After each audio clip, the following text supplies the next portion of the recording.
आज मी कांद्याची चटणी तयार करणार आहे। त्यासाठी इथे मी 2 कांदे असे बारीक कट करून घेतले आहेत। ते खलबत्त्यामध्ये घालून घेतले आहेत।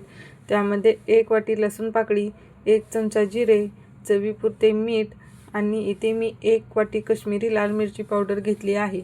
याने आपल्या चटणीला कलरही छान येईल आणि चटणी जास्त तिखट होणार नाही। आता हे सर्व जिन्नस आहेत ना आपल्याला बारीक कुटून घ्यायचे आहेत। तुम्ही हे सर्व जिन्नस मिक्सरलाही फिरवून घेऊ शकता।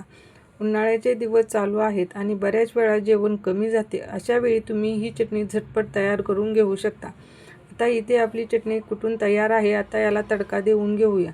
तडका पॅनमध्ये तेल गरम करून घेतले आहे। त्यामध्ये मोहरी आणि जिरे छान तडतडू दिले आहेत। आता हे तेल आपल्याला चटणीवरती घालून घ्यायचे आहे आणि छान मिक्स करून घ्यायचे आहे। वरून भरपूर अशी कोथिंबीर घालून घेऊया। तर तयार आहे आपली इथे एकदम झणझणीत अशी कांद्याची चटणी। तुम्ही ही चटणी नक्की ट्राय करा। पुन्हा भेटू नवीन रेसिपीमध्ये। धन्यवाद।